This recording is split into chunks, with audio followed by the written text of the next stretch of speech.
for this Human Leadership in Action live event. Welcome and thank you so much for joining us. We have a phenomenal amount of people joining us today on LinkedIn Live, on YouTube and on Facebook, over 1,400 people from countries right the way across the world, all industries and all types of organisation. So welcome. I invite you to please use the chat function, say hello, introduce yourselves and let us know where you're dialing in from. We're really pleased to have you here with us today. I'm hosting this because we're focusing on a pioneering new approach to leadership development that really focuses on putting the human first.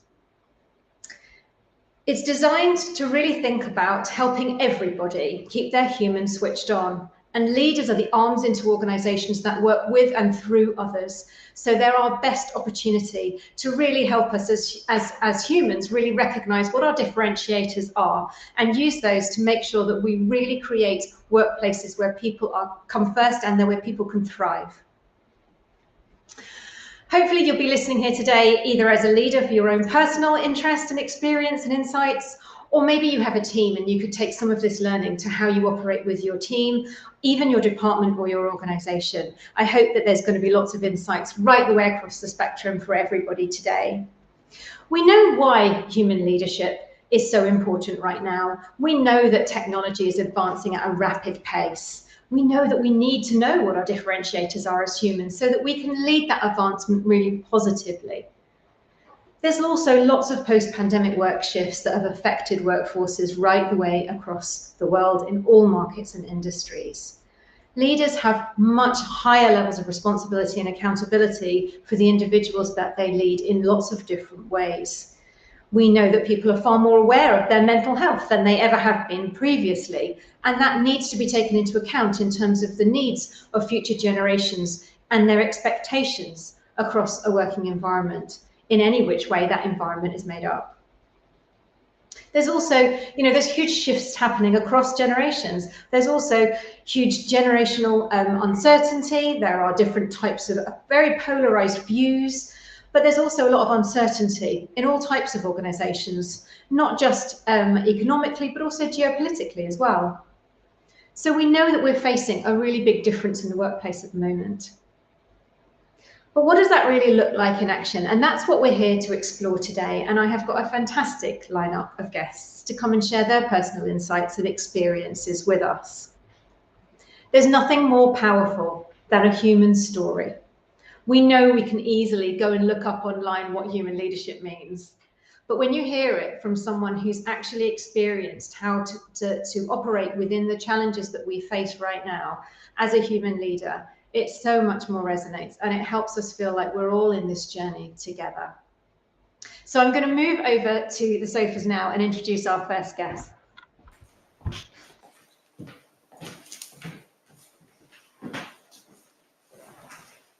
So we're going to be talking about human leadership, authenticity, inclusion, role modelling, and being a human connector. And our first guest here today is Martin Williams. He is the Deputy Chief Executive Partner and Head of Employment for Mayo and Baxter, part of the Ampa Group, and has kindly we asked him to kindly step in for Sarah, who was unable to make it today. Martin is a leader who operates with organisations and clients across all industries and markets, all around their people processes. He's got fantastic insights and experience to share with us today about authenticity. And not all of those come from his experience whilst he was a lawyer in his career, sometime before that also too, which I hope he's willing to share. I've asked Martin to share what authenticity really means, what it looks like, and how he remains authentic, sometimes in more of those challenging moments, as well as how he uses authenticity to develop trust, which is so critical in all relationships. So thank you so much, Martin, for kicking us off today. I'd love to hear your insights and experience. Authenticity is absolutely essential. If you're false, you're going to get found out very easily. Now, as a lawyer, I'm dealing with all sorts of businesses that are looking at personnel issues that they've had or whatever, and I'm giving legal advice. But when I'm giving legal advice, I'm actually dealing with humans who are in a situation which they don't want to be in.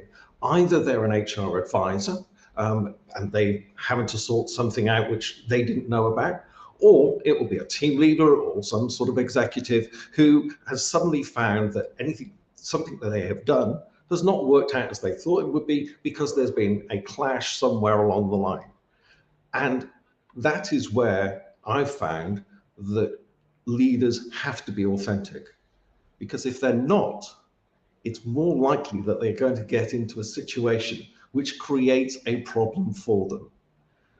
Now, what about that previous career? Well, that has actually been a foundation for what I have found out in leadership throughout both my careers. I used to manage orchestras, and I started that at a very young age, and I made loads of mistakes as I started out doing that. But hopefully throughout that time, I was also authentic in the way that I approach things. At least I like to think so. But that's part of my authenticity. I'm not going to get up above myself and suddenly think, I know all the answers to this. I'm constantly learning. And other people will appreciate that they are working with somebody, me, who is also learning and willing to learn as well. Because the old adage goes, you can't be a leader if nobody follows you. And so we need people who are in leadership positions who eschew that sort of fellowship that allows them to have followers with them. Now, I like to use the orchestra as a way of showing how you could get that authenticity. First of all, you've got your main leader is a conductor. They're up there on the stage. You know that they're a great musician. They've not got there because they're not useless, or because they're useless or anything like that. They are there because they have got all the techniques, all the knowledge and everything to do what they need to do in order to get the music going. However, they can only lead if that orchestra follows. And within that orchestra, you're going to have a whole bunch of leaders of the different sections within the orchestra. Okay, so I'm not going to start singing you Britain's Young Person's Guide to the Orchestra or anything like that, but you get the picture. You've got people who are all working collaboratively in order to make something work that then convinces an audience that they all know what they're doing. Now, if that conductor is not authentic, if there is a falsehood in the way that they're leading, they will be found out. I know this through bitter experience. You get somebody who gets up there, they try to be this, that, and the other, and they could be the most famous person at doing this, that, and the other that it happens to be. But if there is a fragility about them because they are not being their authentic selves, the orchestra will know. Now, by and large, an orchestra will be able to sort of get around that situation, be professional, and do what they need to do. However, the better results come because they're responding to somebody who is both inspirational and has that personal element to them that means that they will follow and do everything that they need in that as they're being directed. So that's what I take from one aspect of my career. And if Sarah was here today, she would also talk about how she has brought her experience in the arts and theatre and what have you, and brought that element, which she would regard as personal, into the professional sphere. And that is an element where she has explained to me that she opens up and becomes that person and becomes authentic. And part of the reason that I can step in for her while she's not very well is that I know how she works because she can be open with me and authentic. So from that point of view, we work as a team. She knows that I can come into this situation and talk to you about what she believes in and what I believe in, and we can get that without too much of an ado. Okay. Now, what happens if we have a breakdown of some point, at some point in the relationships that you've got? If you've got a difficulty and you're not authentic, that situation will become worse and worse and worse because you're fighting two things. You're fighting that battle of trying to be something that you're not, And at the same time, you're trying to face the situation that you'll have in front of you. And at that point, there will become a schism. And I've seen this countless times where people are trying to say that, oh, I'm putting up with this, I'm doing that, and whatever. And actually, the real problem is within themselves, because they've not been open enough with everybody in ordering this or doing that or whatever. And that creates the problems. People talk about personality differences. If you're open about what your personality is and you're honest, people know where they're at. It might be that they don't like those particular aspects of a personality or whatever, but I think we should all concentrate on the positive parts of our personality, and therefore we get on better, because we can also then make allowances for the certain things that do get up on our nerves, but we can understand where they come from. And so if somebody is honest about their background, their personal lives or whatever, and there aren't taboos that are hidden away, then you're going to get on better and you're going to get better results. And that's what being human is all about, because we are all humans. We all need to interact with each other. And unless we actually have some degree of honesty with each other about what we're like, then those situations will get worse and worse. So when we're looking at the honesty, what comes with honesty? Trust. Now, Sarah could fully trust that I could step in and talk to you, and she would know that there will be certain things that I will talk about with relation to her and to me, which will come across in what we're doing at the moment. That is fantastic.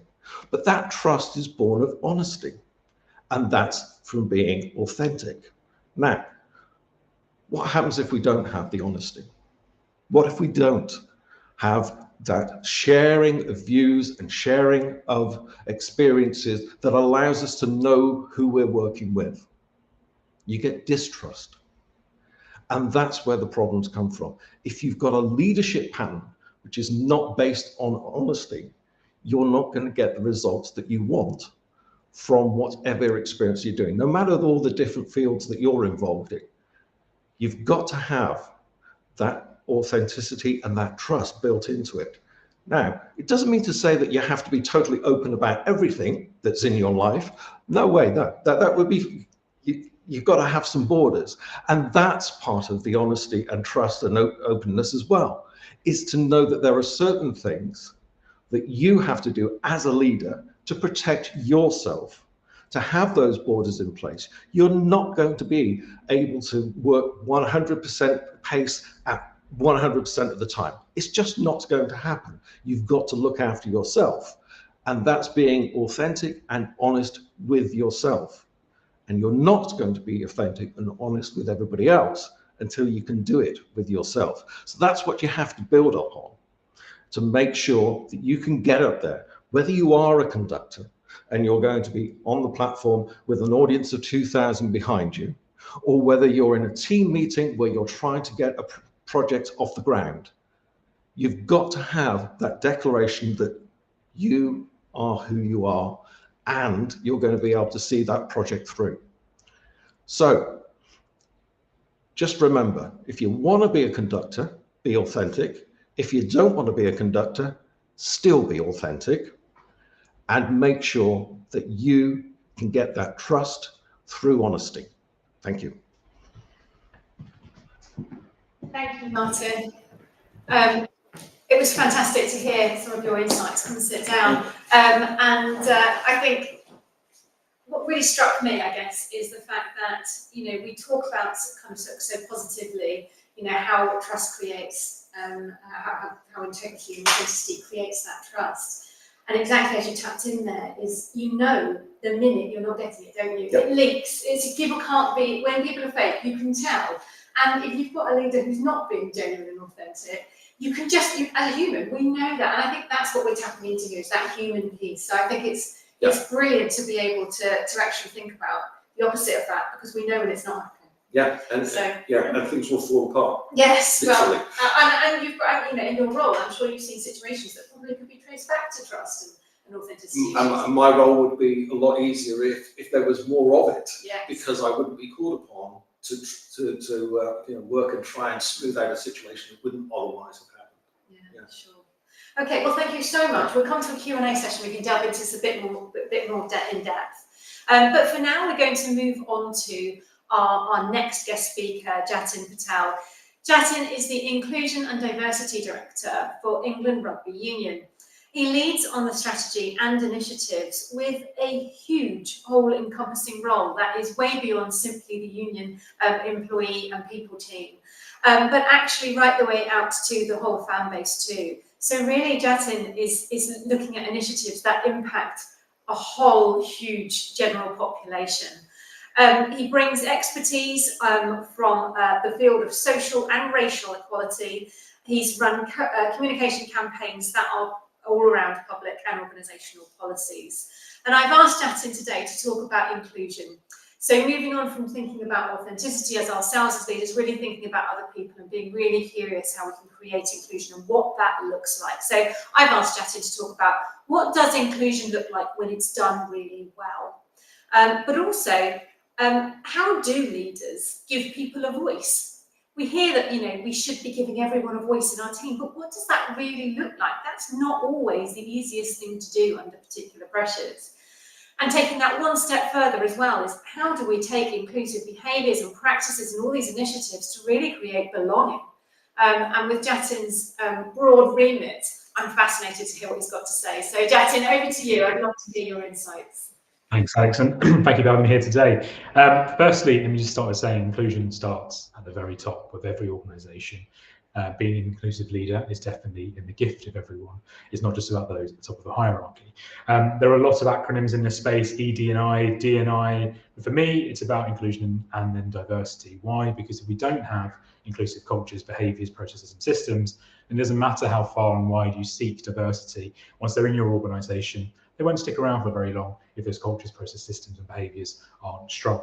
Now, I would never profess to be a diversity expert. That's nigh on impossible. We are all diverse in one way or another, regardless of what country you come from, what background you're from, what socioeconomic background you come from. We are all diverse, and you end up spending a lifetime trying to understand every element of diversity there is. But I am an expert in inclusion, and as I mentioned earlier, I believe everyone can do that, and everyone can be an inclusion expert, because the more you think about it as a muscle that you can strengthen, you can exercise, that you can grow, the more it becomes part and parcel of everything that you do. And I think that's critical to being an inclusive leader.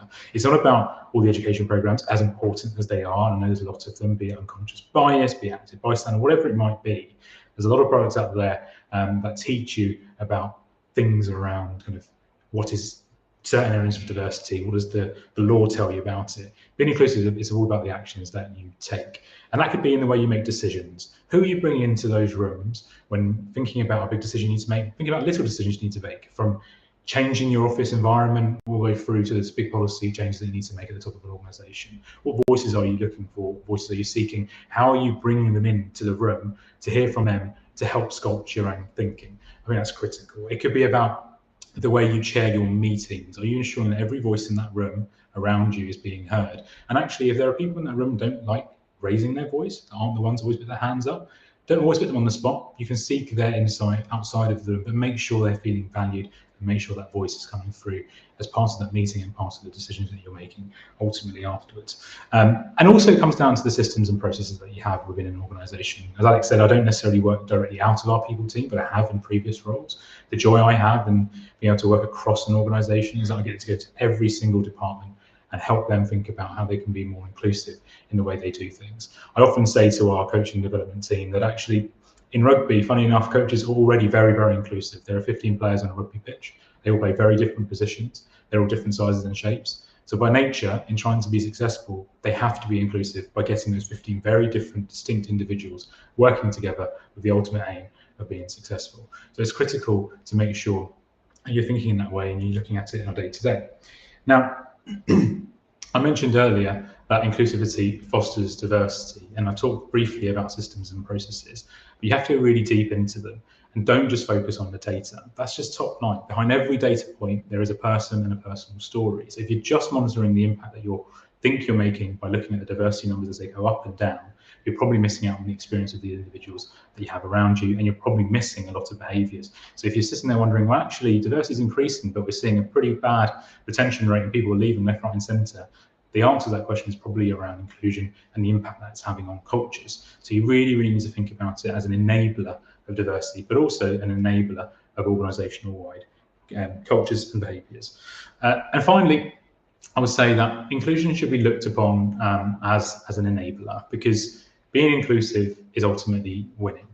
The more people you have from different backgrounds who have a great time, who can be productive because they feel a sense of belonging, and it's hard to measure belonging ultimately because it is very personal. One day someone might feel a real deep sense of belonging, on another day they may not. But so long as you're putting in the effort to help people feel that your organisation is the kind of place they want to work, they want to give their all to, because you are honest with yourself, you are curious, you're seeking to understand them, you're not looking to your diverse organisational employees to give you answers to the structural barriers and issues that you have with an organisation, because they're not the ones who help build them, right? They're historic, they're entrenched, so don't always ask them to give you the answer. Seek their opinion and build that into the way you operate. And I'll leave you with a kind of, in the spirit of being human, I'll leave you with kind of an acronym. Be honest.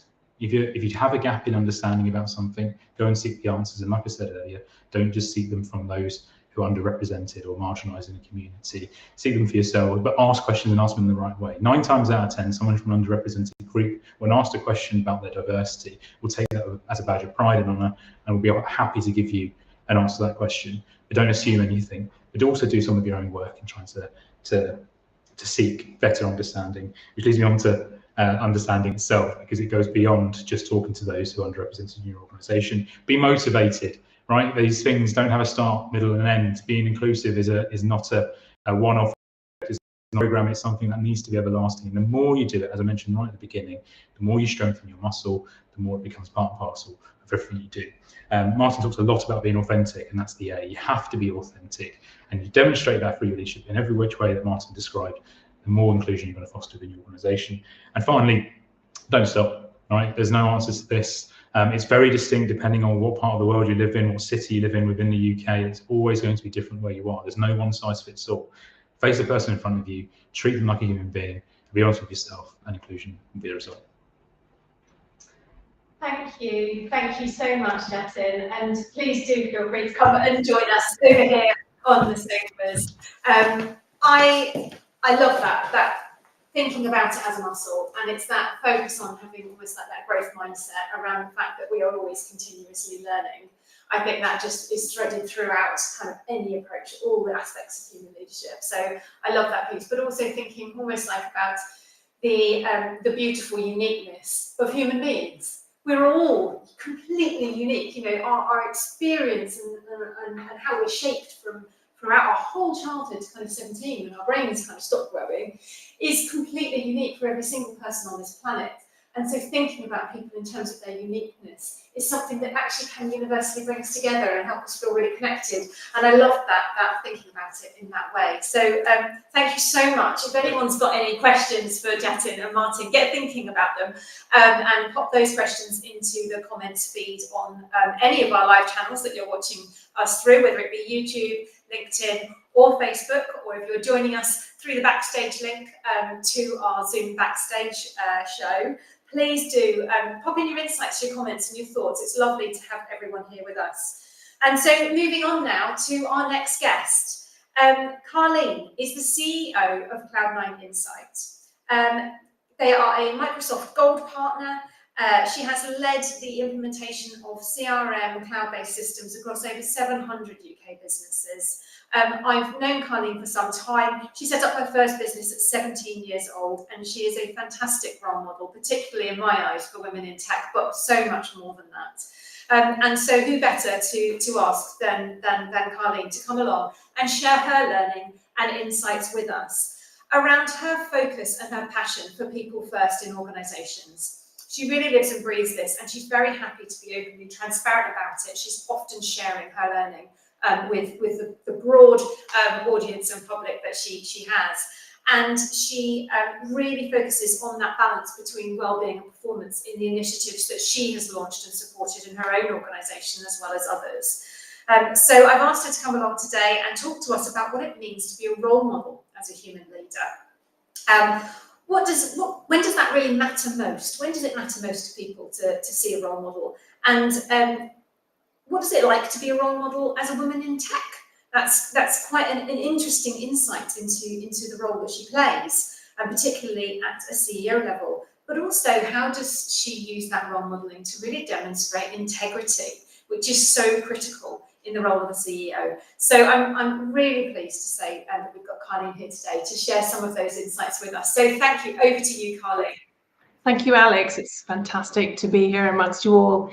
So we're living today in what I would call an experience economy, and that is where our customers and our employees are really expecting more from us in terms of the experience. It's why they come to work. It's why people go into the shops now where they can buy online. They're really looking for that experience.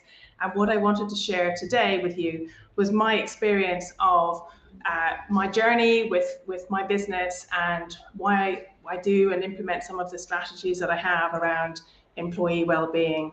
And so I'll start with my journey was when my daughter was 8 years old, and I was at the time working for a FTSE 100 PLC organization in the UK, and I was a general manager there. And I remember one day phoning my daughter, and I was basically spending a lot of time away up in Newcastle. I'm down here living in Brighton, so that's a flight and a bit of travel, and certainly not an easy day trip. So I spent a lot of time away, and I've been doing this role for 9 months. Before that, I'd been living in Brighton and working in London, and that's definitely an easy day trip. So I saw my kids quite a lot. And so my daughter phoned me one day in tears, and she said, "Mummy, I never see you anymore." And it was a realization that, first of all, it was great that she was old enough to be able to share her emotions and how she felt, because I was thinking, wow, if she was only 4, maybe she wouldn't be able to articulate that so well. And it was a real dawning for me to sort of realize that that business that I'd been putting off and starting, now was the time. It was a great voice for me to hear. And with that, I left my role, and I spent some time, actually. My husband is a pilot, and he happened to be, his next trip was in Jamaica. So I went with him to Jamaica, and I realized that when I was walking around and driving around, that nobody had a lot of material possessions, but actually they had a lot of happiness in their life, a lot of purpose in their life. And even the kids at school, they might not have had trainers on their feet. They were such happy people. And it was a real eye-opener for me that in this fast pace of life, we have to really prioritize what's really important, and also recognize that the impact that we have on our kids, for example, in terms of how much time we spend with them, what they need of us. And I certainly didn't set out to be a parent that abandoned my kids. I wanted them to be very much a part of their life and be a great role model for them as well. So fast forward, I then decided to set up my business in an area that I had huge passion around, which was helping businesses move towards the cloud. And so I moved, actually, I would call it living the cloud dream. I moved to France. I moved to the Alps. I'm actually a qualified ski instructor. I think I'm an adrenaline junkie as well. So I moved to France, and I set up my business from there. And France, if any of you, there's many people from France maybe today, but they're a very forward thinking country, I would say. They're very much in the early 20s, they put a big focus on performance. And one of the things they did is reduce the working hour week to 35 hours. And what they typically do is a lot of the adults, they actually typically don't work on Wednesdays. And kids, in fact, in primary school, don't even go to school on a Wednesday.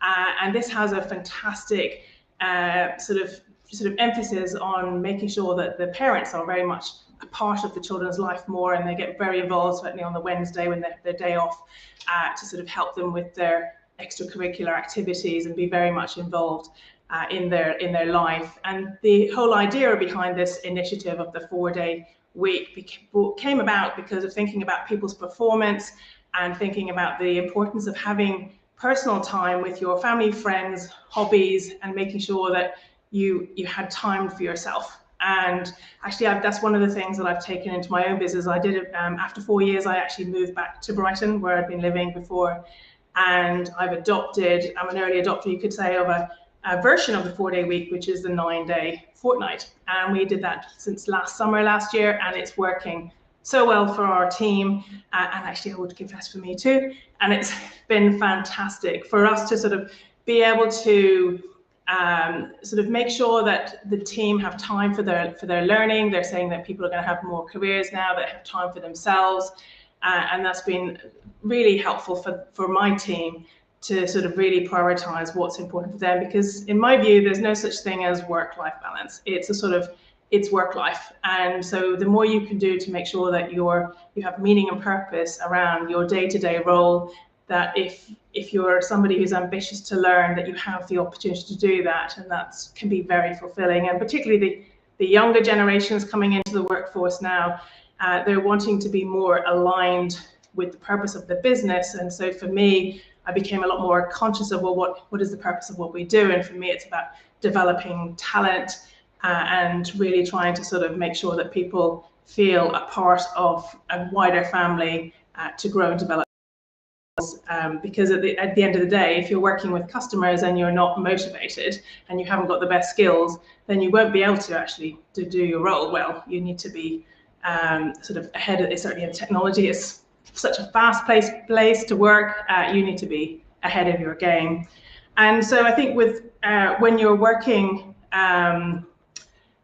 with people, I think there's a lot of what people would call discretionary effort. So it's really important to make sure that you're really connected with your team. And at the beginning of the pandemic, I became quite aware of the fact that there are many organizations who typically are more what I call profit driven. And I think it's so important to be, I think for our employees, what they're looking for is to understand our purpose, the why, and look for what is their why and how can that connect with the organization's purpose. And if they're not seeing that purpose, or if they're not connected with it, then they're going to be leaving.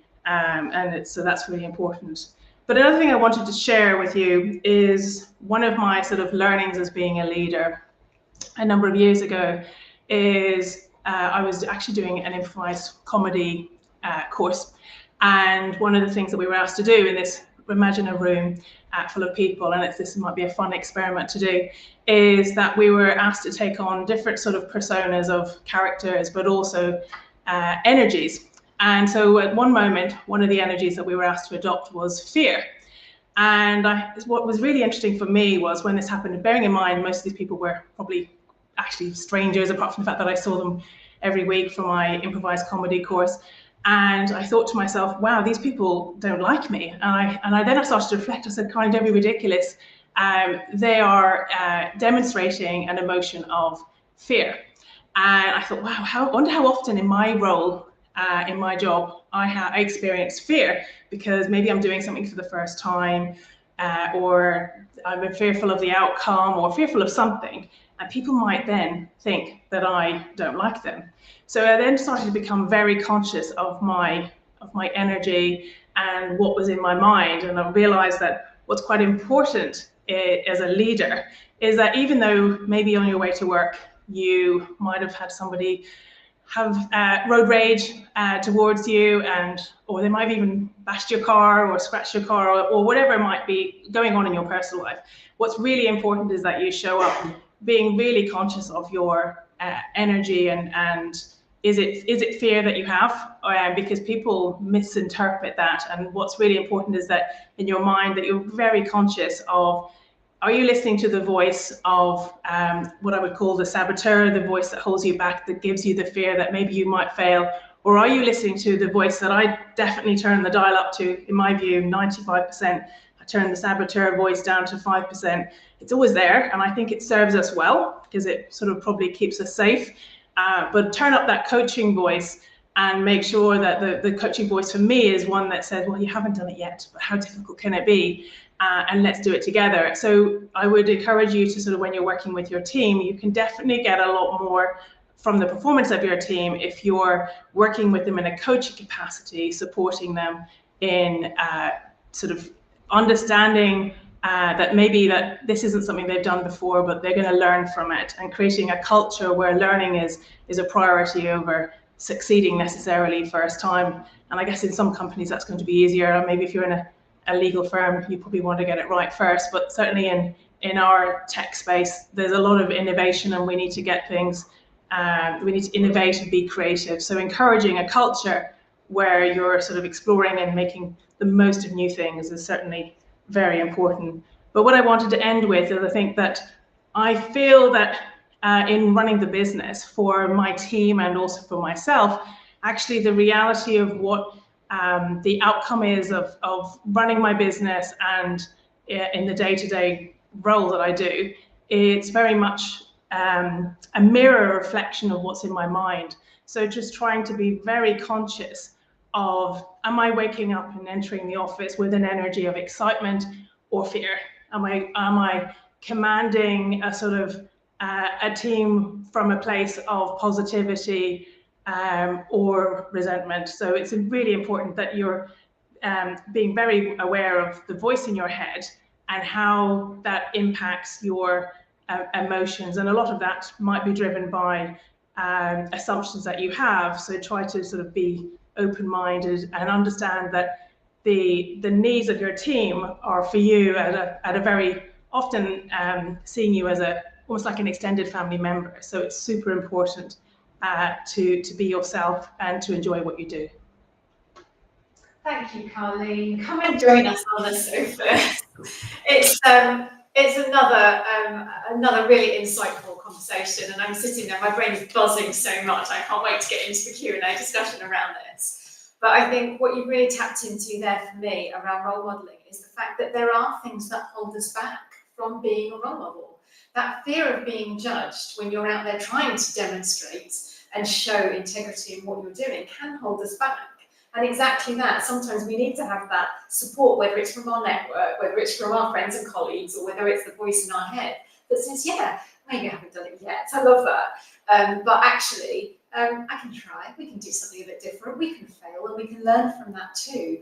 And that's critical as a role model, isn't it? Because if we're there as a leader, always thinking we have to be perfect and not being able to role model how hard things are or challenging, or the fact that we're trying things for the first time, then how are other people going to get the courage, particularly in a world that does feel quite judgmental? So all of that, oh my goodness, I'm so excited, this is great. Thank you so much, Carleen, what a wonderful insight. So moving on to our last guest speaker, and by no means least whatsoever, we have Helen here to come and share her insights with us. And just before I introduce her, just to remind everybody, after this, we're going to move to a Q&A session, so please send through your questions on the comments, whichever channel you're using to join us with on this live event.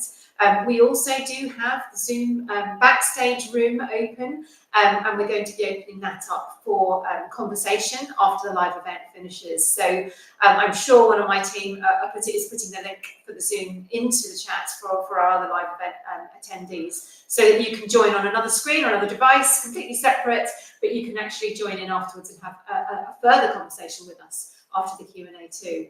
So coming back to our last speaker, we've got Helen Marshall here. She's the Chief Learning Officer for Thrive. And when I thought about a guest speaker for Human Connection, she instantly came to mind because I know her as someone who develops human connection in groups and that community. And she has a great ability to do that. She's spent a decade vendor side in L&D. She's now, as I said, Chief Learning Officer. She hosts a podcast called The Diary of CLO. If you haven't listened to it, do have a listen in. But she's also the founder of a Women in Group, which I have seen and been part of, and really has inspired me around human connection. So I've asked her to come and share her brilliant expertise around what human connection looks like. What does that look like for leadership? We create it. So as leaders, how can we create human connection amongst other people? Yes, we have to be good at developing relationships ourselves, but actually we have to go one step beyond, don't we? And connect other people across teams, across departments, across organizations, industries, lots of barriers. We need to bring people together. And so how does she do that? How does she create it? And how does she create community with human at the core? She's got some great skills. I'm going to pass you over to Helen. She's going to share her insights with us, and I'm really delighted to have her with us here today. So Helen, over to you. And wow, I just want to say that in the spirit of maybe being vulnerable and embracing that fear, I've never had to stand in front of a camera and speak for an extended period of time. So I'm fully embracing that, feeling the fear, and obviously doing it anyway. And I'd also just like to take a moment to reflect on everything that's been shared so far, because ultimately, without authenticity, without inclusion, and without role modeling, really, how are you supposed to build human connections in the first place? So I'm in quite an advantageous position here to be speaking last and having listened to the wonderful words of everyone that's gone before me to think about really what is human connection. Now, we're at a pretty pivotal time, I'd say, in the history of humanity. And if you thought you'd get away with attending an event that doesn't mention AI, I'm sorry to disappoint you, but I'm here to mention it. Because really, a lot of the time when we're thinking about artificial intelligence, it seems to be at the antithesis of developing human connection. Now, for anyone who is familiar with Stephen Bartlett's podcast, Diary of a CEO, he recently spoke to Mo Gadat in what he called an emergency episode, where they dug into what the impact of AI was going to have on our futures, essentially. And we're at such a pivotal time in history where AI is demanding that we get better, we get faster, we do things differently, we look at the world in a very different way. But the really interesting thing that stood out to me in that conversation with Mo Gadat and Stephen Bartlett was that Mo Gadat returned to the fact that human connection was ultimately going to be the only thing that's left at the end of the day. And I thought that was so powerful, because if you work on developing artificial intelligence to replace a lot of the things that we experience on an everyday basis, then how do you build relationships with people? What is the core focus? What are you looking at in your relationships with people? And I think human connection therefore becomes even more important, because you're having to work much harder at it, but it also becomes much more valuable to people in a world that that you may not be able to differentiate between what's real and what's not. So it's a really pivotal time, and again, I'd agree with Mo Gadat that it's really important for us to therefore be thinking about how we establish and lead in a very human way and build those connections. So how do I do that? Well, I think there's a couple of ways for me to answer this question. And firstly, I think from a very personal perspective, I'm going to talk a little bit about what I value and how I find resonance within the work that I do to build human connection. But then secondly, I'm in a very fortunate position to be working for a company where those personal values and the things that I value as a person are really represented in the company that I work for, and therefore the way that we do business really resonates with me personally, and that's able to kind of transfer over into those relationships that we ultimately have with our customers. So from a personal perspective, the things I value, and actually listening to what's been spoken about before, I was thinking, you know what, these things are so close to the values that I hold as an individual. So authenticity definitely feeds into that, but also honesty or transparency and having honest conversations with people. Then the other side of that is definitely fun or maybe adventure, and how do we combine those things in the way that we work, that feeds into Thrive as a company for me personally. But looking towards an environment in which you can feel safe to be yourself, to lean into your personal values. And I know Carleen just touched on this, and I think it's really important when you're trying to establish human connection that you really understand what drives you as an individual and how you can therefore lean into what someone else might value and have a conversation about that. And what I think is really powerful is when you end up with an organization where you have people coming in who are very different, have very different backgrounds, have very different experiences, but their values in some way interlink, and they might not all have the same words for it, but recognizing that communal working towards something is, I think, really powerful. Link that into my role at Thrive. So as a business, we try to be very transparent. We try to always build connections with people, and we try to be bold and brave. And I think a lot of the time we succeed in doing that, and being bold and brave is what we're known for as a company. But we resonate with our customers because of that, and we build human connections with the people that we deliver our product to, because we have those values at our core. And for us, customer advocacy is enormous. I've never worked for a business where customer advocacy is so important to us. We generate maybe 30% of our business through that advocacy, which is a huge proportion of business. And that is because we're able to build those human connections and establish those relationships. So I think for me, it comes back to that values piece and understanding what really drives me, and therefore what drives the people around me, and being able to create safe spaces where you can have that conversation. I know psychological safety comes up a lot in conversations that we have with customers that we work for within the business itself, and how do you really foster that environment where people feel safe to fail, and pick themselves up and say, you know, things haven't gone well, how can we move on from this? And if you can do that, and I don't think there's a magic bullet to doing that, but if you're authentic, if you're inclusive, if you role model that behavior, all the great stuff that we've spoken about previously, if you're able to do that and make those psychological safe spaces, then you're establishing human connection ultimately at the end of the day. So that would be, I suppose, that creating psychological safety, to summarize, would be one of the ways that I really focus on building human connection. But from a community perspective, how do I do that? Because I've noticed that, and maybe particularly in the face of or coming out of the pandemic, I suddenly started having conversations with multiple people around how they felt maybe quite lonely. I don't think loneliness was ever necessarily a word that people used to describe what they were feeling, but it's what I felt when I was speaking to them. Particularly people who were working for larger scale organizations where their role intersected with a lot of other people, but they didn't feel like they were establishing genuine relationships. And then on the other side of that, people who worked for very small teams within businesses who either only had 2 or 3 people around them, or who were actually kind of one-person bands who didn't really have anyone to bounce ideas off.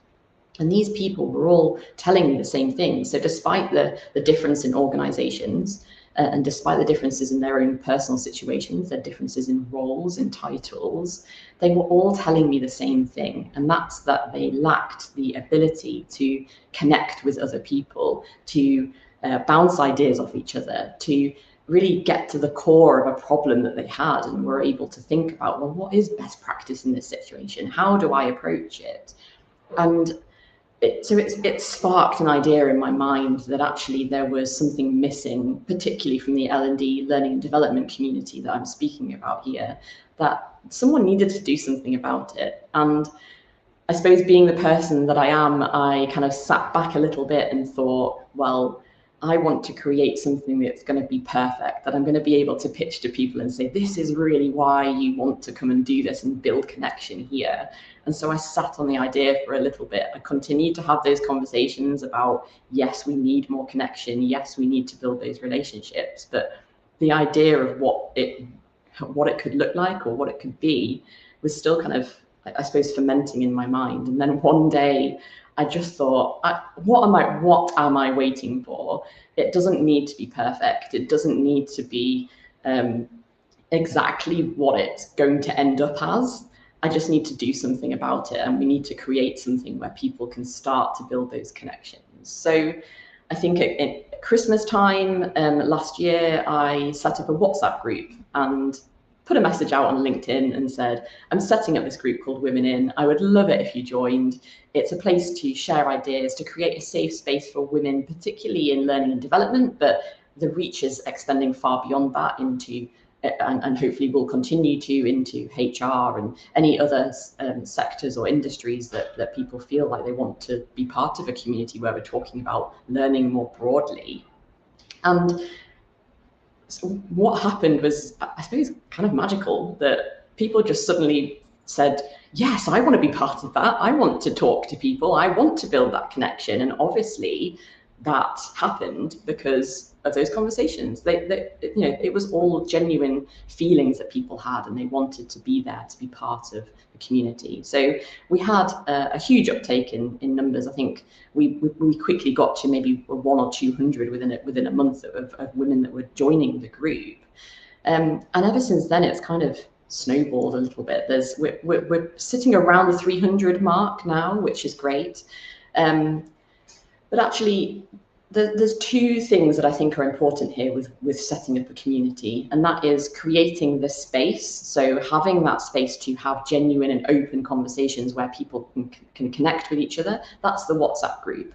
But the other side of it for me is the event side. So events where people can come and share ideas, can listen to new ideas, or can share best practice, and really raise their challenges. And so I think those two different elements really work hand in hand. And some people come to us to develop that real human connection in a chat, and some people come to attend the events. And we do see a difference in the types of audiences that we're dealing with. We're very fortunate to be able to run the Women in Group and the events through the Thrive platform. So that's been, it's been to work with a company that empowers you to utilize its own product to have an impact on the communities in which we operate. And again, that comes to the idea of role modeling and what are we trying to do as a company? What messages are we trying to convey? So it's a really special place to be. And the thing that always surprises me about the Women in Group is the amount of honesty and vulnerability that the people within the group feel safe enough to share. And that comes back to this idea of creating a psychologically safe space. And I suppose there is a question around whether we would feel the same if we expanded that, whether it's because of the size of the group. It's something that we'll have to see as we go, and we'll see how it evolves. But it's definitely that psychologically safe space and a real place to be able to share and communicate more openly. And just to summarize what we've achieved with the group so far, people have made genuine connections. They've managed to speak to people they wouldn't have necessarily spoken to before. People have secured work and contracts through the group. People have been given speaking opportunities. People have met in person when previously they were sitting behind a desk individually by themselves and didn't really have a space to do that. So we're having real tangible impact and building those connections in ways that are really having that impact on individuals' lives. So like I said, it's a special place to be, and I feel very privileged to be able to have founded that group and to be able to continue to push it in a new direction, to see where it leads, but also to feed in those the ideas of those that are part of that community to how we then shape it. And again, that comes back to the idea of human connection being about listening and responding and understanding what other people are asking for and what other people need. And that's why the group is not set in stone. And that's why I'm really glad I took the chance to just roll with an idea eventually without having to create something that was perfect, because that ultimately is never going to exist in this space. So to summarize, I think building human connection is essential to the way that we conduct business now more than ever, because of the changing landscape of the world in which we live, because of the looming impact and presence of AI within our lives and how we balance the two. And it's really important for building those communities in which we operate, enhancing them. And to sum that up, I think people should really recognize that they have everyone has a chance to lead those around them, whether you're a leader yourself or not. You have the chance to be able to impact through the human connections that you make, and that is really what leadership is to me. Thank you, Helen. Fantastic insights that you're sharing with us. Come and sit down. Thank you very much. I'm kind of just buzzing. There was a point that you made up front that really resonated with me as a leader. Before I kind of get into thinking about how all these stories connect, was around the fun part, right? Having fun as a leader, because certainly something I recognise as I've gained more accountability and responsibility as my roles have grown through my career, is that things can get really serious really quickly.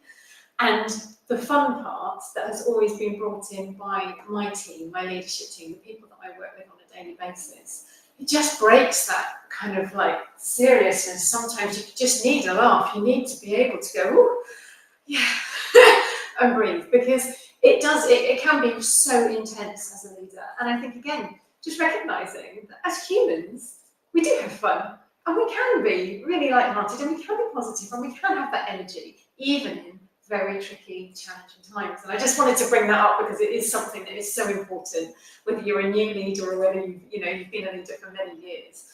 And it just struck me when you were talking about that actually in human connection, that really makes a human connection for me. Certainly, as I said, I've seen leadership teams, and the leadership teams I've been part of too, where tensions can rise so quickly about topics that people are passionate about, that it can break the relationship in some way or put tension and strain on it. And actually the fun bit can just lift that back into actually, it's not that serious, it's all going to be okay. And it helps them smooth the relationship, which is really, really critical, isn't it, as a human? So I just wanted to share that. But thank you so much for sharing your insights, and to everyone for sharing insights. I think there's things that I'm picking up on as everyone's speaking, and as Helen, you shared there around that psychological safety piece, that actually fits with all those different aspects, doesn't it? Around being psychologically safe enough to be authentic and genuine, and be open about who you are and transparent, about being able to really feel able to explore inclusivity more if you don't know enough about it, and actually feeling psychologically safe to be able to say, oh, I don't know everything, actually, I want to learn some more. And similarly, as a role model, not wanting to be judged or feeling fearful about what you're putting out there, you need to feel psychologically safe that you're going to be actually sharing in a way that people are going to see positively, rather than see patronising or in a different way. So that psychological safety is almost like that foundation that's critical throughout. And then also I was thinking actually growth mindset, similarly, that constant learning to do more and to be honest and genuine about the fact that this, we're always learning. It's not new, but it's really important that that fundamental is there, and that we focus on it. And I think what I'm kind of seeing and coming back to is that keeping the human switched on. Because we can have those elements and we can train ourselves and learn skills to create all these different aspects, but unless we've actually, as a leader ourselves, we've got our human switched on, it's much harder to actually make that connection and switch the human on with someone else. So we've got to be mindful of it the whole time ourselves too, which is fantastic, and I think a great example of human leadership in action from everyone. So thank you so much for sharing your insights and experience so far. We wanted to move into a Q&A with everyone here on the sofas. So it looks like we've had some questions come through in the comments, which is fantastic. And I've got a few here that actually I wanted to explore following on from those conversations. So I'll just start with one of these first, is what challenges get in the way of leaders taking a human approach? And I think this is quite important because I know there's probably lots of people out there thinking about it and thinking, okay, human leadership, it's not always easy, is it? We know what to do, but actually in the moment, why don't we do it? And this comes back to things I think it was Anna that mentioned to me, we could know the right healthy diet and the right exercise regime to be fantastically healthy and fit. And we know all of how to do it exactly, all the whole plan, we've got it all worked out. But why don't we actually do it? And it's like, what's the challenges that get in the way of being a human leader? Because we do know what to do. These things are inherent to us as humans, but why don't we do it? What are the challenges? And anyone got any thoughts or insights into that? I'm happy to start. Lovely. From inclusion and diversity perspective, the main thing is the way is fear. Yeah. It's fear of saying the wrong thing. It's the fear of consequences of saying the wrong thing, and fear of not knowing what the right thing is either. And actually, 9 times out of 10, that is solved in quite a simple way when leaders realise that we're having a very basic conversation. But it wasn't as hard as they thought. And, it may fit in the head for them to rip off a massive band, but actually in reality, it's not. So from an inclusion perspective, 9 times out of 10, from my experience, it's the fear of retribution or saying the wrong thing. And I think that dissipates so much when leaders realise it wasn't as hard or scary as they thought. So you think actually it's probably more built up in your head than in reality when people do take that plunge and say, well, hang on, I just don't know, help. That's helpful to know, isn't it? But actually, a lot of that's sitting in our heads. Yeah, I think, we have a situation where you're talking about doing stand-up comedy. which is meant to be one of the most frightening experiences and everything like that.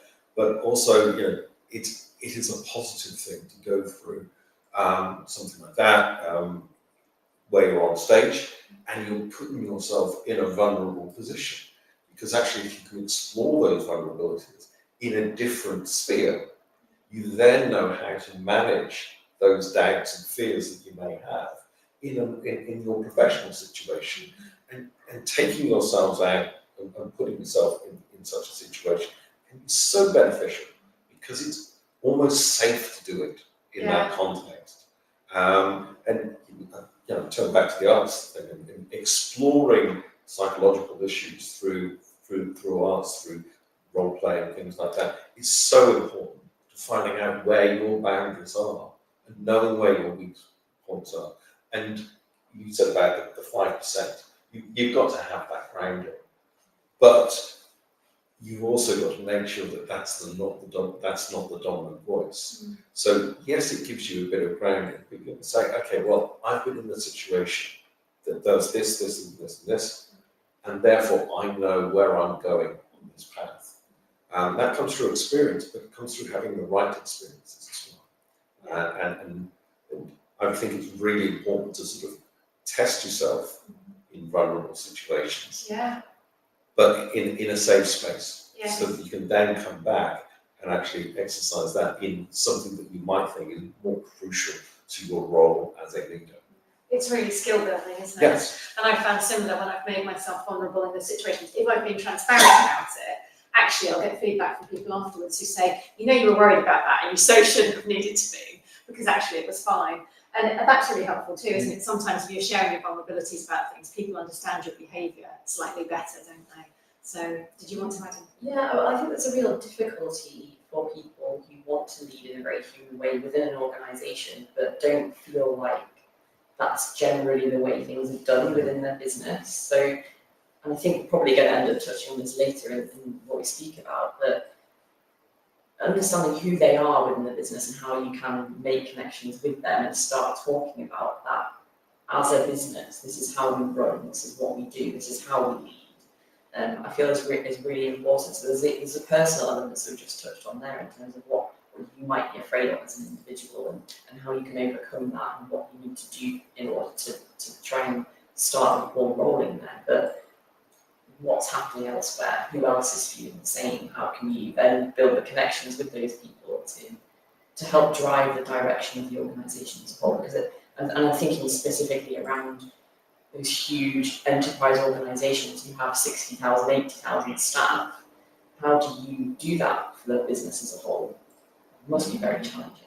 It is, isn't it? Especially when there's almost like an ingrained kind of cultural fit mode, whether it's explicit or not, is kind of inviting the diversity of thought to be really embraced, rather than saying, well, this is the way we do things around here, and it kind of pigeonholing us into particular ways of doing things and not feeling comfortable to say. And that's the psychological safety point. But again, it's the celebration of the diversity of not only of thought, but also background and what have you, because you're then going to get better decision making, because you're going to have a greater understanding. But with that diversity, again, you're not trying to hone people into a particular mould, because otherwise you lose that diversity. So anything you gain from it by putting people into particular compartments, it's just a loss-making thing to do. But you've also then got to have that understanding of other people and where they're coming from, so that you can share those different aspects. Either cultural or personal or whatever. And the more that you've got to understand where somebody else is coming from, not to change them, but to put it all on the table so that you can actually benefit from all those different views.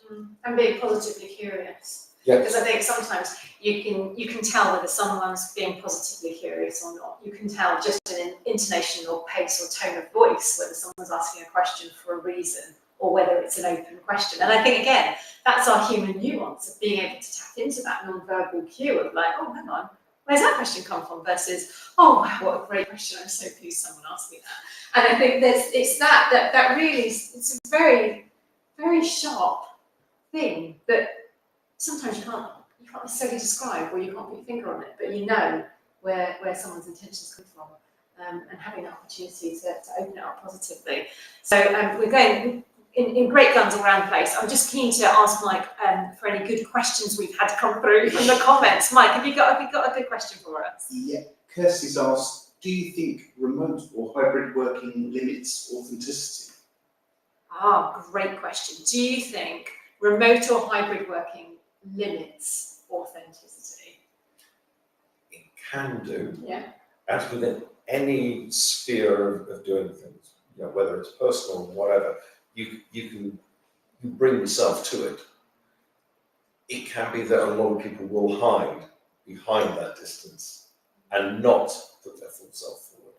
However, I think my experience, I don't know whether everybody else has that, is that suddenly you find other people shining in that sort of remote working way as well, because they didn't have to rise above the noise. They're all given a chance on the screen to express a particular view, because you learnt new ways of interacting, which gave people time. You had to call them in because there's a certain discipline involved.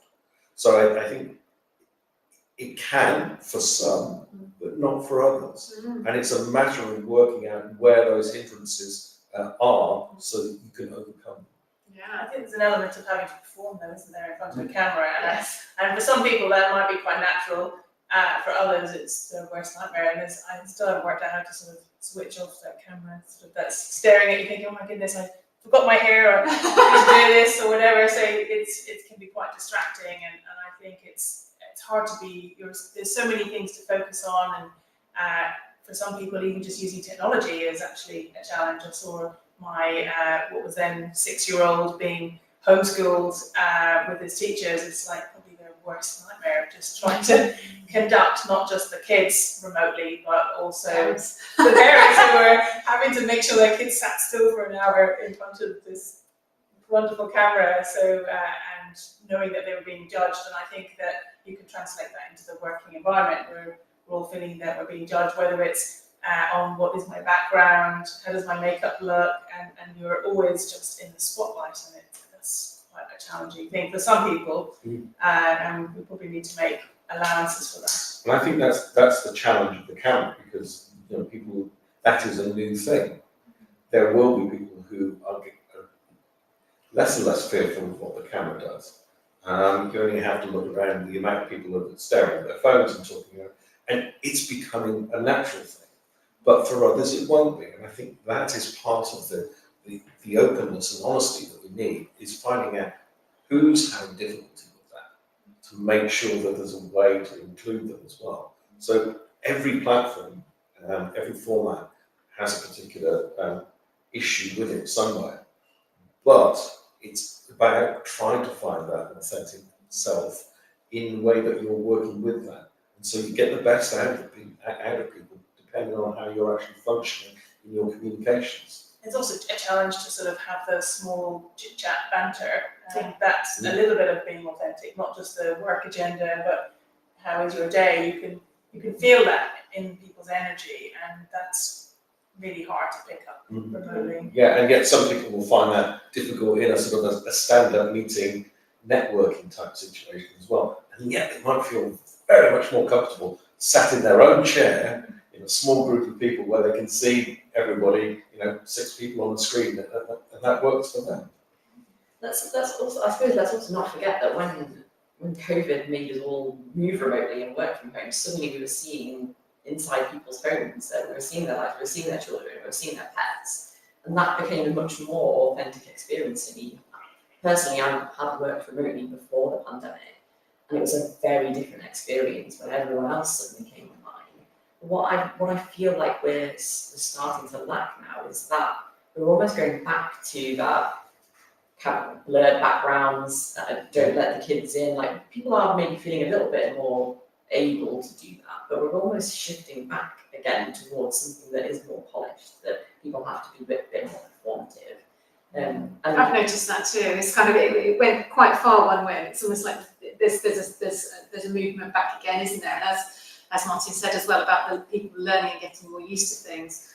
we also saw, certainly on some of our learning programs, we saw the use of chat amongst complete strangers on learning courses increase hugely after the pandemic. Whereas prior to that, people wouldn't put their thoughts down to share with people they didn't know.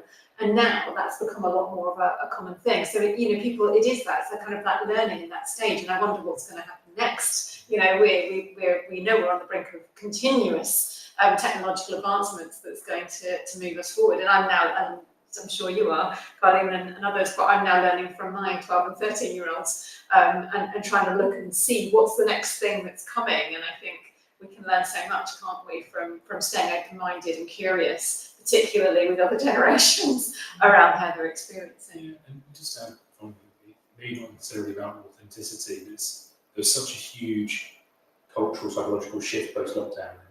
People call it the Great Resignation. People start to really think about what they wanted in their career, which isn't ever being authentic, because the ability to have more time and space within your own area to think about what you actually want, and the values you stand for, and the purpose you want to achieve, became more a thing that was actively thought.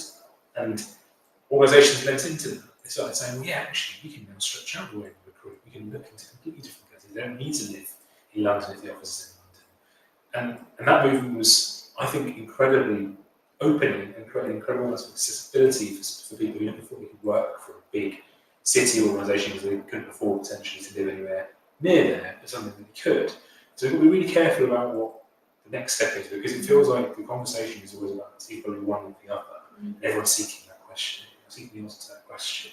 Let's not forget about the benefits and the productivity, frankly, that was created when we were thrust into that situation during COVID. There is still a clear need to have a blended approach moving forward. But the fact that also organisations linked into that, particularly in terms of their approaches, etc. So this is an answer to the question that was asked, but it shows the human difference, though, doesn't it? What we're saying is, we all lots of people make the most of that opportunity, and we still continue to do so. And that actually, it can be as positive in those situations. So thank you. Are there more questions, Mike? One for Jatin, actually. Is inclusion being practiced in all workplaces now? Good question. Is inclusion being practiced in all workplaces now? I mean, most of the workplaces like to say that I think that it is. The reality of it is probably varies across the organisation. And I won't speak to it, obviously I can't do that, but I mentioned it earlier. I think when you're over-focused on data is really important. When you over-focus on that, you start to forget about the actual experience of the individual in your organisation. So if you're not proactively engaging, bringing voices together, understanding experience, and using that as the way in terms of your people strategies and making sure people are progressing and have equitable opportunities or access to opportunities, then you're probably missing the trick. I think COVID, the murder of George Floyd, the movement to be more inclusive and understand what it actually means is starting to kind of die off in some organisations. Already, budgets are being cut for IND or EDI initiatives. Networks, employee networks that were created are starting to lose the influence that they have. So you have to be really, that's why I said this doesn't stop. And people, I have an experience ongoing where someone said to me, once in the organisation, said, why isn't this stuff embedded? And they're asking me directly, and I said, well, you tell me, because it's not my job to make this organisation. It is to some extent. It's not my job to make sure everyone is acting inclusively. It's my job to show them the roadmap towards what it looks like. And again, that for me exposed the thought process that someone might have that, okay, well, we're ticking a few boxes. If data selling is one thing, we do an annualised survey, jobs are good, but it's not as simple as that. And the more we flex the muscles, the more we learn, develop, and do over and over again, it becomes easier to do as possible too. So, long answer to that question, maybe, but probably not.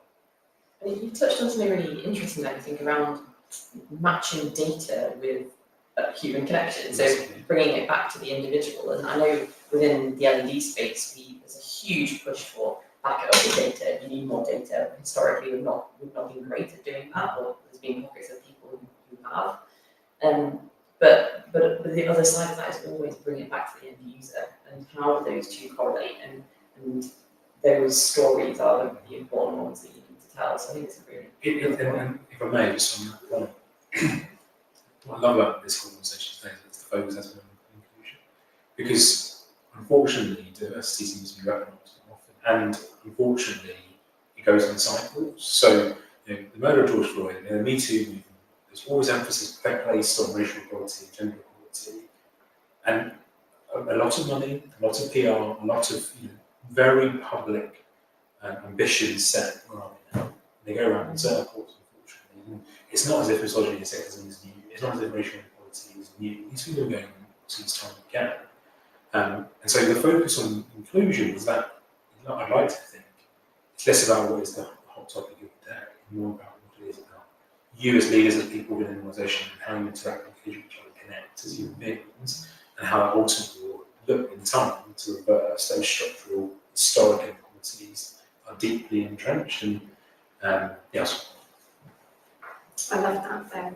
For me, it's about like really just embracing the humanness of everyone. I keep coming back to that kind of that's such a universal connector of our differentiators. Have we got more questions, Mike? We have, but we've only got time for one more. Okay, let's give me one more then. This person didn't give their name, but they like the idea of a 4-day week, but they've heard from a few professionals that the pressure to get everything done in 4 days often means working longer hours. How do you deal with this in your team? That's for Carleen. Okay, so the 4-day week, how do people deal with the pressures to get all the work done? And I know you do a 9-day fortnight, don't you? Yes. So share a bit more about that pressure. How do you cope with that? Yeah, for sure. And just to clarify as well, in my business now, we've adopted it. And by the way, there were no rules on how to adopt it. So if you start now, you can set your own rules. But how we've adopted it is every second Friday, there's no work for the majority of the team. Because we have a support team, then we split that team in two, so they alternate on the Fridays off, and we call it a Fab Friday, that day off. And it makes such a difference that we're all off on the same Friday. And of course, we clearly communicate that with clients. In fact, they're quite excited about the fact that we're doing this and being, I guess, a role model for this in our workplace, because maybe it might inspire more companies to look at doing this. So in our workplace, because that your colleagues aren't working, there's no temptation to sort of be looking at email, doing email, and that reduces the pressure. We're very clear and transparent with clients about which is the sort of that we tend on that Friday where there's no work, there's no meetings planned, and certainly not in the office, and people plan a lot of me things. But in the UK, we're one of the worst countries in Europe for presenteeism and productivity. And what that means is that people are showing up in the workplace and could be bantering, talking about what's being on the telly, how the football teams are doing. There's a lot of possibilities for people to not be focused on their actual work. And I think what's really important for any business looking to implement this, yes, of course, it has the benefits of well-being and people being more productive because they have some downtime to sort of re-energize and to take away the distractions of their personal admin, whether it's I'm looking for a new car, house, or I just have to get this done, or see my granny who's not felt well.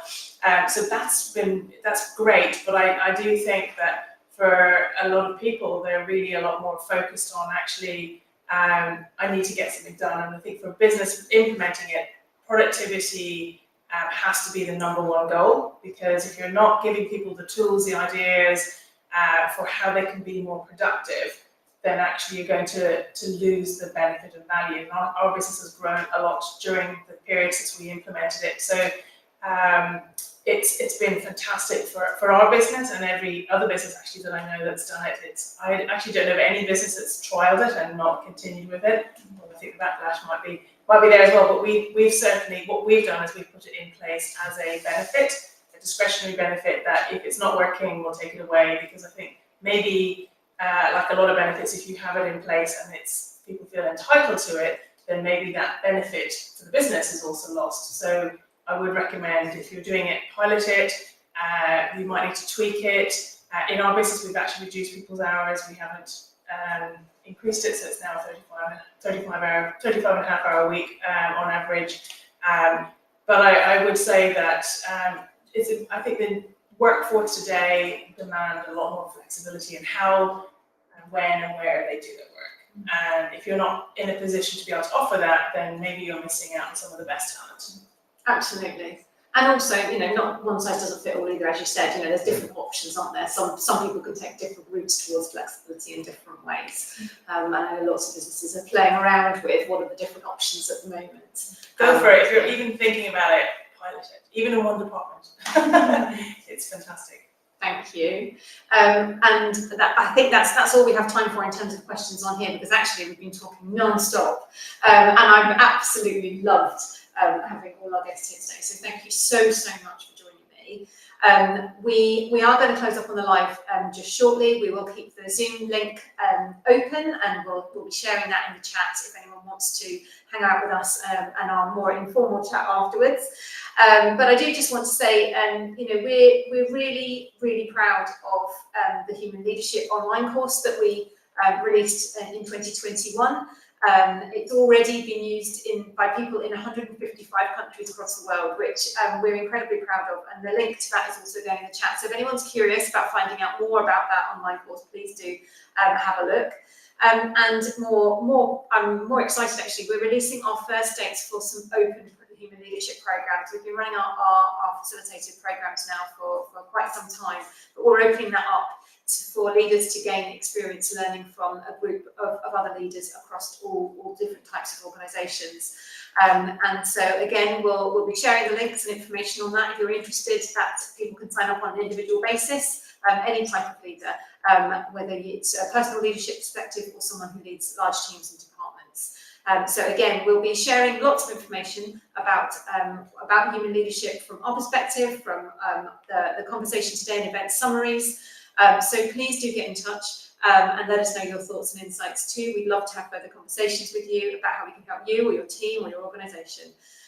So for now, we're going to close up the live event on YouTube, LinkedIn and Facebook. Thank you to everyone who's joined us, and thank you to everyone who's watching this on the recording replay.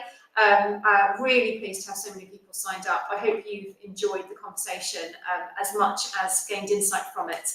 We wanted it to be a really entertaining, enjoyable conversation, and I think I've certainly had fantastic time. Time's gone so quickly. So thank you to my wonderful speakers for sharing your insights and experience today. I wish we could carry on talking for ages, but we're going to carry on talking on Zoom. So join us over there. We've got a few people in the Zoom, and hopefully we'll be speaking to you soon in some shape or form. So thank you once again.